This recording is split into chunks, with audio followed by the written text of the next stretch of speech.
they wear shoes in the house. Can you imagine that? Like, I'd go in and I'd try to take my shoes off, and her dad would be like, oh no, it's okay, leave it on. And I'll be like, no, I want to take it off. Like, please let me take off my shoes. Please. I'd be like, no, it's okay, just walk on in.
Tonight is date night, and there's some banana bread. Oh, yum.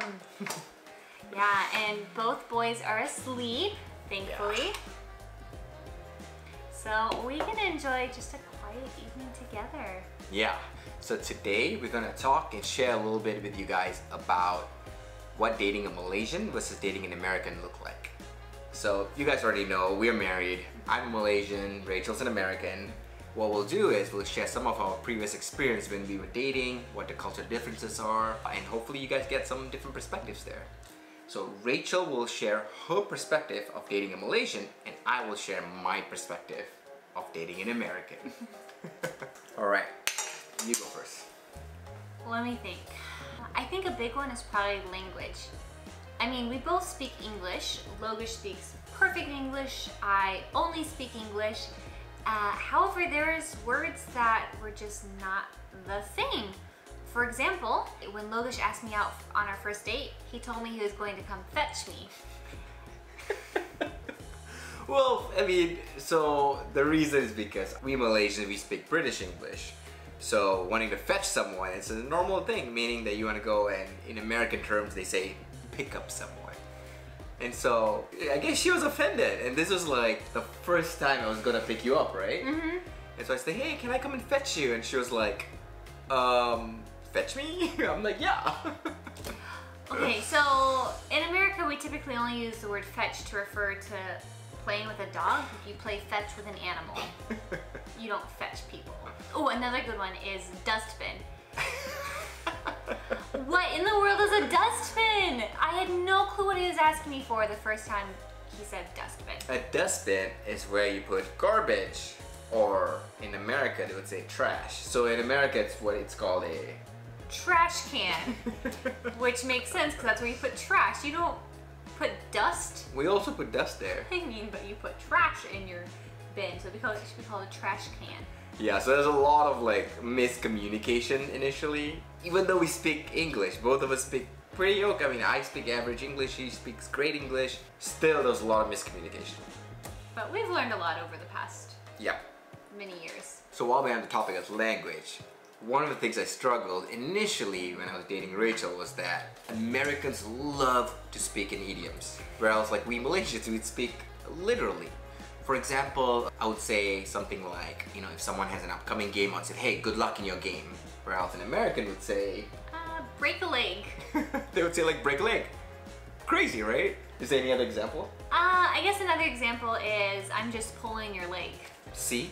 Like for us, we'd say like, oh, I'm just teasing you, or joking lah, you know? Or else they'll say like very descriptive idioms about certain things. So initially it was kind of difficult understanding all those, but over time I think I've learned some of it. I would say another big thing about dating a Malaysian, especially Logesh, is the importance of food. Ooh, touchy subject. This guy, I'm pretty sure the second he wakes up, he thinks about breakfast, lunch, tea time, dinner constantly. And I learned very quickly that if he had a bad meal, that could potentially ruin the whole rest of his day. Oh yeah, I mean, we Malaysians, we really love our food. So I usually do plan out like breakfast, lunch, dinner at the beginning of the day. And also like, if I do have a crappy meal, I'll be so pissed off. And the other thing is because that in Malaysia at least, food is a bit more affordable. In America, eating out is expensive. And so when I go out and I pay so much money to eat food, I expect it to be good food. And sometimes, you know, you just don't get good food and I get so mad. It just really affects my mood, man. Another thing too with food differences is that you would always tell me I don't season my food. Americans very rarely season their food. We use salt and pepper. Bland.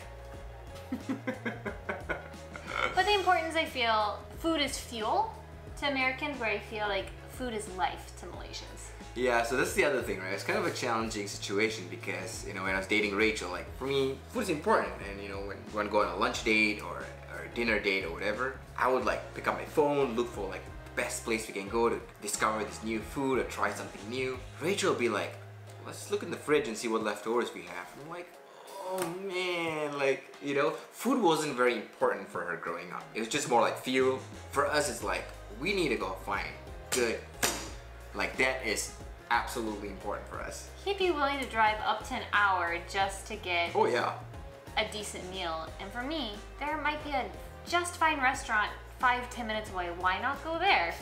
Rachel even back then wouldn't eat like a lot of different food. She really enjoyed chicken. And for example, she wouldn't eat any seafood. Dude, that was so hard for me. And I want to go out to like a seafood restaurant or eat sushi. That was rough. But I trained her. Today she eats sushi. Proud to say that. She's come a long way. Yeah, I think her willingness to actually like open up and try different things over time. It was a long process, but now she does eat a lot of different things, including spicy food. I do eat spicy food. Actually, fun fact, our very first date, Logesh took me to Malaysian food. And I am very certain that was a test. If I could not eat Malaysian food, I don't think there would have been a second date. Yeah, this is very true. It was really a test. The reason being is that, again, this is another cultural thing. There are a lot of Americans that they just can't eat Malaysian food, spicy food, flavorful food, like that's just too much for them. And food is so important for me that I felt that, you know, if I want to date a girl or even marry a girl, if she can't enjoy Malaysian food, it's not happening. Like, that's just not gonna work. And so it was kind of a test, and she passed. Obviously. So moving on from the food topic, the other thing that I kind of found challenging dating Rachel was PDA, otherwise known as public display of affection. So just for context, we didn't kiss during when we were dating. First time we kissed was on our wedding day. But while we were dating, you know, we would hold hands and everything like normal, but Rachel really enjoyed or really liked hugging, cuddling in public, and you know, doing all these kinds of things in public. For me, I cringe at the thought of doing that in public. In private, that's absolutely fine. Like, I don't mind doing that, but in public, it's just that I just felt so awkward, right, doing it. It's just not used to it, being an Asian. But it was completely normal for her. Yeah, here in America, people hug each other all the time. You hug your friends, you hug your parents, you hug your siblings, you hug your boyfriend. It's not a weird thing at all, and it's really normal to go out and see lots of people hugging. Not right now with COVID, but it's very normal. And so for me, to hug my boyfriend at the time just felt right. It didn't feel uncomfortable at all. Yeah, but for me, like, I'd hug her like when we were private, but like out there when a lot of people are around, kind of rough. Even now, you don't really like cuddling in public. Yeah, even now, yeah. I'm like, I'll hug you in private though. Well, there's probably thousands of people watching this right now. Dang it. So I would say another thing about dating in Malaysian is how being on time is not a priority. It's not that it's not a priority. It's more like sometimes I'm just late. And a huge part of this is just being a very punctual person in general, but in America, typically, if you make plans with someone at 6 o'clock, you show up at 6 o'clock, and that's it. At least I call her and say, I'm on the way, I'm on the way. And I'm pretty sure he hasn't even left yet. Well, you don't know that. I'm pretty sure. Even now, though, I'm always dragging him to try to be on time. He's like, why do we have to be on time? What's the reason? But I like things to start when they're supposed to. Okay, so here's another thing. Americans love to overdo their compliments and also sugarcoat negative statements. Example, if Rachel wears a beautiful dress and I like the dress, I will say, hey, that's a beautiful dress. Amazing. On the other hand, if you just get dressed for the day. If I just get dressed for the day. In a normal black t-shirt. An all black t-shirt just like this. Or oh, whatever. You look really handsome today. You look really nice. And the next day if I wear no shirt, oh, you still look great. And the following day if I just wear a tank top, you look wonderful. Like, compliments after compliments after compliments. It's wonderful. It's a confidence booster for me. It's great. And she means it in the most purest form. She really means it. But over time, these compliments just gets almost like devalued. But on the other flip side, Asians, we only give compliment when it's like absolutely real, right? When I really feel like, whoa, that dress is stunning. I'll tell her like, gorgeous, babe, that dress is amazing. And it comes very foreign view. About the negative statements though, you know, like we Asians, we don't have any filter. So if I don't like something, I'm just gonna say, I don't like that. I don't enjoy that. Well, for an American, they say it in a very polite way. I mean, we'd probably say, I usually say, it's not my favorite. Yep, that's her favorite one. You know, whenever, you know, if I give her a snack or I make something that she doesn't really like, and she'd probably tell me like, oh, that's not my favorite. And I'm like, huh. If it's not your favorite, there's still potential for it to be a favorite in the future, huh? No, it means I don't like it, but I don't want to hurt your feelings. He says that I sugarcoat things, which I think I've rubbed off on him though, because that is very much an American idiom right there. Yeah, that's true. Another thing about dating in Malaysian is on our very first date, when Logesh came to pick me up, he texted me to let me know he was there. And I was not happy about that because here in America, you knock on the girl's door to pick her up. Well, I did come halfway. I opened the door after he texted me and he's there in front of my door, but he never knocked on my door. Okay, so here's the deal. Here's what exactly went down. In Malaysia, you know, we have gates. You know, in a lot of houses, there's gates in front. So when you want to go pick your friend up or girl up for a date or whatever, you can't knock. There's nowhere to knock on the door. You know, you just drive up to the front and you text them and you call them to come out, right? And so I wasn't used to like going up to someone's house and knocking on the door. Yeah, parents coming out and like talking to the parents. I wasn't used to that. So I remember when first time I went to fetch her, I didn't know what I should do. I remember like, oh, I've seen in the movies that they go up to the door, but I don't know if I should text her. Like, are we living in a different age? I don't know. So what I ended up doing was I did a little bit of both. I texted her and I walked up to the door, but I didn't knock on the door. I was like, I don't know what to do. And I gave him a hard time about that on our first date. And he explained to me that that's what they do in Malaysia, and I forgave him immediately. Yep.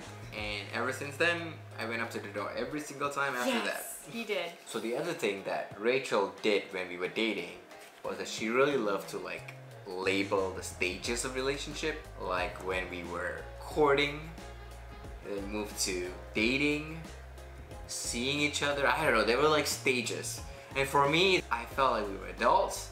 We didn't need to label it. So I assumed we were like at a point be like, oh, we already like seeing each other and we were like exclusive or whatever. But apparently she had to have a conversation with me about like, hey, you've never asked me to be your girlfriend. I was like, oh, I had to ask. I think that's fair, just to know that I'm your girlfriend and you're my boyfriend. Yeah. Well, thankfully you did ask me to become your wife. I did, yeah. I mean, it was fair. I think it was, she really wanted to know where we are in the relationship, and I probably wasn't doing a good job in like stating that. So I did eventually ask her to be my girlfriend back then. Well, yeah, Americans, they love to like label the stages of relationship you're in so that they just want to know where they're at. I would say another thing about dating in Malaysian is how late you guys eat dinner. You guys eat dinner so early. They have dinner at like 5:30. That's when we are having like tea time. Dinner at like 8 or 9 o'clock at night is way too late. That's very close to my bedtime. We'd want to go on dates and he'd want to eat really late and I'd want to eat really early. Well, now it's like right in the middle. We eat about like 6, 7 o'clock. So it's about in the middle of both times. I think that's kind of been the theme of all these, is that we find a good middle ground. And yeah, we've slowly like discovered the things that work for our family. But I really don't like eating dinner late. And I don't like eating dinner too early. This one is an important one. This drove me insane. When we were dating and I'd go over to her house, they'd wear shoes in the house. Can you imagine that? Like, I'd go in and I'd try to take my shoes off and her dad would be like, oh no, it's okay, leave it on. And I'd be like, no, I want to take it off. Like, please let me take off my shoes. Please. I'd be like, no, it's okay, just walk on in. I felt so uncomfortable, like walking into the house, into the kitchen, into the bathroom and everything with my shoes on. And I just thought it was the grossest thing ever. In hindsight, it is actually pretty gross. Most Americans do wear their shoes inside their homes. When we were dating and eventually, you know, got married and all that, I told her up front, like, hey, that's not going to happen in our household. Like, we're not going to wear shoes in our house. Yeah. And to this day, we never wear shoes inside our house. We always take them off. So anyone out there is very concerned, don't worry. We don't wear shoes in our house. So these are just a few of our personal experiences with the difference of dating a Malaysian versus dating an American. If I missed anything important about dating a Malaysian, let me know in the comments down below. And if I've missed anything about dating an American, please leave it down in the comment below too. As always, thank you guys so much for watching. It would mean the world to us if you subscribe to our channel. Until next time, guys. Bye. Bye.